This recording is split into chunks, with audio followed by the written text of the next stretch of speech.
Fėjų pasakos. Seniai į fėjų slėnį užsuko keliaujantis pasakotojas. Jis su savimi turėjo stebuklingą lagaminą, kurį padovanojo fėjoms. Papasakojęs apie lagamino galias ir atskleidęs burtažodį, pasakotojas iškeliavo. Nuo tada fėjos auklės savo mažylėms seka pasakas iš lagamino.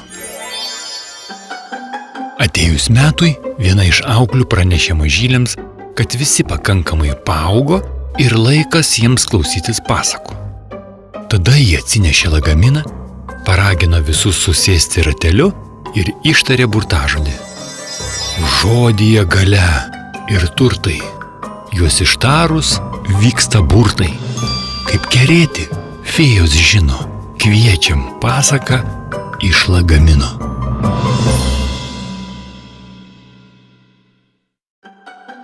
Musė Zyzaitė. Vabalų kaime prie Rūgių lauko gyveno musė vardu Zyzaitė. Jai labai tiko šis vardas ne tik dėl to, jog ji garsiai zyzė skrendant, bet ir dėl to, kad ji nuolat įkyriai zyzė dėl niekų. Tai jei vėjas per didelis, tai vėjo nėra. Tai visi į ją žiūri, tai niekas jos nemato. Atrodė, kad niekaip jai neįtiksi. Bet visų musių tokia natūra, nes jei pastebėsite, tai susitikę musės viena už kitą garsiau zyzia. Tačiau Zyzaitė iš kitų musių išsiskyrė tuo, jog nežiūrinti nieką jis stengėsi atrodyti madingai ir buvo tikra damutė. Mokėsi gerų manierų ir vaikėsi mados. Batelių buvo pase pilna spinta. Ji be galo mėgo pūstus sijonus ir raudonus lūpų dažus. Be to Zyzaitei labai patiko bendrauti. Tačiau dėl nuolatinio zyzlaus būdo kaimo vabalai vengė musės draugijos ir niekas nekvietė jos į svečius. Ilgai galvojusi, kodėl vabaliukai jos vengia, musė nusprendė, kad reikia namuose puotą surengti, pakviesti kaimynus į svečius ir susidraugauti. Kaip tarė, taip ir padarė. Pagamino prabangius kvietimus ir išėjo jų dalinti. Nustebo vabaliukai Zyzaitės svetingumu ir mielai priėmė kvietimą. Na, jei jau tokia puota nusimato, nusipirko musė naujus batelius ryškiai raudonos spalvos. Pasisiūdino naują sijoną ir susivėrė karolius. Kokia graži būsiu, staipėsi musė prieš veidrodį. Tada dar žvilgtelėjo į kvietimą ir prisiminė, kad puota tai ne madų šou, juk svečius ir pavaišinti reikia. Jei mada musė rodėsi jos stiprybė, tai maistas buvo jos silpnybė. Nusprendė Zyzaitė vėl kaimynus aplankyti ir receptų sužinoti. Pirmiausia, jie aplankė bitę ir paklausė, kaip pagaminti medaus tortą. Bitė labai smulkiai surašė receptą ir medaus įdėjo.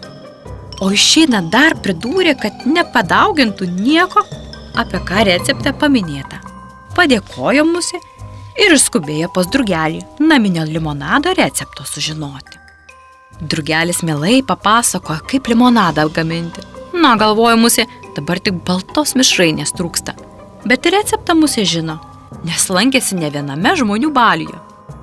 Grįžo musė namo ir ėmė šeimininkauti. Išvirė, supjaustė mišrainiai daržovės ir padėjo į šaldytuvą. Tada ėmėsi tortui tešlą maišyti. Laikėsi nurodymų kiekvieno gramelio. Viską pagal bitės receptą bėrė. Ir galima sakyti, kad musei visai gerai sekėsi iki to momento, kai ji tešlos paragavo. Fui, prėska, neskanu, susiraukė musė. Atsidarė spintelę, o ten prieš 2 savaitės atidaryti jūros dumblių konservai smirdi. Iš spintelės plūstelėjo pašvinkusio dumblio kvapas. Kitos atšauktų per metrą, bet musė užsimerkė ir įkvėpė tarsi saldžiausią aromatą. Štai ko trūksta tam tortui. Ir kaip bitė galėjo to nežinot? Nustebusi pasakė musė ir visą indelį suvertė į torto tešlą. Nusidažė tešla pilkai žalia spalva, o musė pakabino dumblio skonio tešlo šaukštą ir išsivėpė. Štai taip, dabar daug skaniau. Tada pašovė tešlą į krosnį ir ėmė limonadą gaminti. Viską darė, kaip buvo drugelio susakyta, bet pabaigusi paragavo ir vėl susiraukė. Nejau ir drugelis neteisingą receptą padiktavo. Vien saldumas, net lūpos limpa. čepsėjo musė. Tada apsidairė, ogi žiūri. Prarūgusių braškių stiklainis ant palangės burbuliuoja. Pauostė musė ir kliustelėjo viską į limonadą.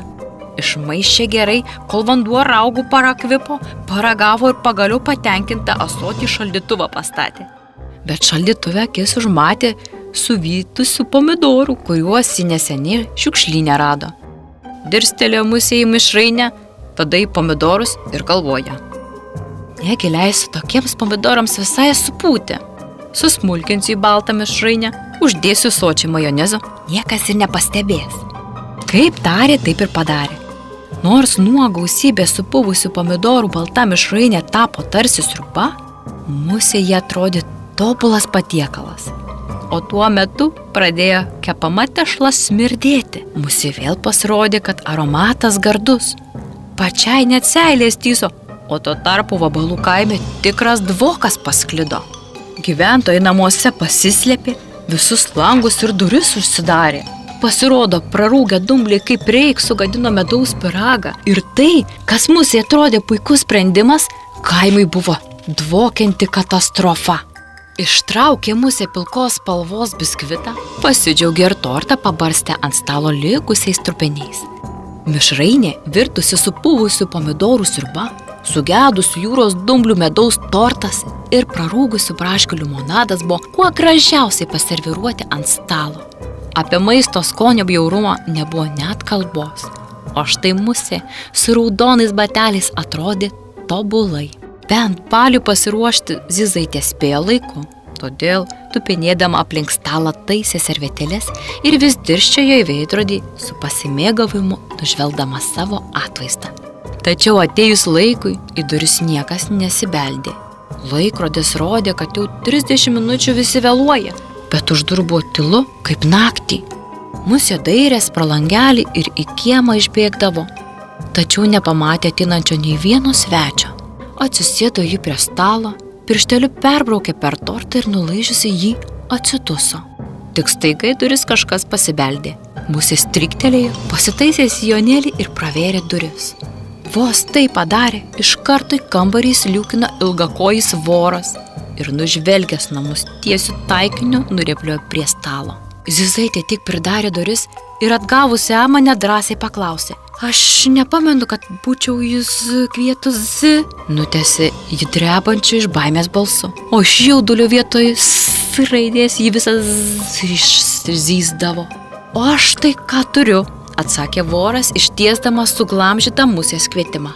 Bet jis skirtas drugeliui, ne jums, nustebo musė matydama, kam dedikuotas kvietimas. Buvo drugeliai, o dabar man, atsakė voras. Pavostė tortą ir susiraukė. O kur drugelis? Sunerimo musė. Nei drugelis, nei bitė, nei boružė, nei visi kiti neateis. Visi užsidarė namuose ir slepiasi nuo dvoko, kuris pasklido kaime nuo tavo šventinio pyrago, pasakė voras ir grubiai nusijuokė. Jūs meluojate. Jei mano pyragas taip dvokia, tai kodėl jūs atėjote? Nusistebėjo musė. Todėl, kad aš tortų nevalgau, nes valgau muses, pasakė šis ir persisvėręs per stalą pabandė sugriebti Zyzaitę. Laimė jį įtarė voro klastą ir nieko nelaukdamas spruko pro duris, o voras iš paskos. Gelbėkit, padėkit, šaukė musė bandydama pasprukti. Ir tą akimirką, kai ji bandė skristi, voras įsukęs mėgino ant Zyzaitės užmesti voratinklio kilpą. Tik staiga tarsi iš po žemių išdygo karkvabalis ir užstojo vorui kelią. Traukis iš kelio, sušuko voras. Tai tu traukis, o tai čiupsiu už kojas per pusę perlaušiu. Riktelėjo stiprus karkvabalis. O aš kaip kelsiu, tai štinės sprogsis. Karingai nusiteikusi pritarė bitė. O aš kaip kasiu, tai cypsi iš skausmo, sucypė blusa. Musė stovėjo už karkvabalio ir net drebėti nustojo, kai pamatė, kad ją ginti pasirengė visi kaimo gyventojai. Voras suprato, kad nieko nepeš, todėl užmetęs ant smilgo savo voratinklį, liuoktelėjo aukštin ir pradingo pievose. Ačiū jums, brangus kaimynai, pasakė musė vis dar zyzdama nuo įtampos. Tai kad nėra už ką, kaimynams būdinga, kad visi kitiems padėtų, pasakė karkvabalis. O ar kaimynams būdinga gavus kvietimą į svečius neateiti? Staiga papriekaištavo musė. Atleis Zyzaitė, bet iš tavo namų tokie bjaurūs kvapai sklido, kad neateiti pas tave norės, o bėgti nuo tavo namų kuo toliau, tiesiai šviesiai pasakė Boružė. O man atrodė taip gardžiai ir taip gražiai viską pagaminau, nuliūdo Musė. Atmink, mieloji, ne visiems patinka tai, kas patinka tau, ir atvirkščiai.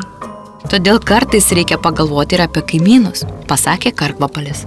Ar tai reiškia, kad jūs su manim nebedraugausit? Nusiminė Musė. Ką tu?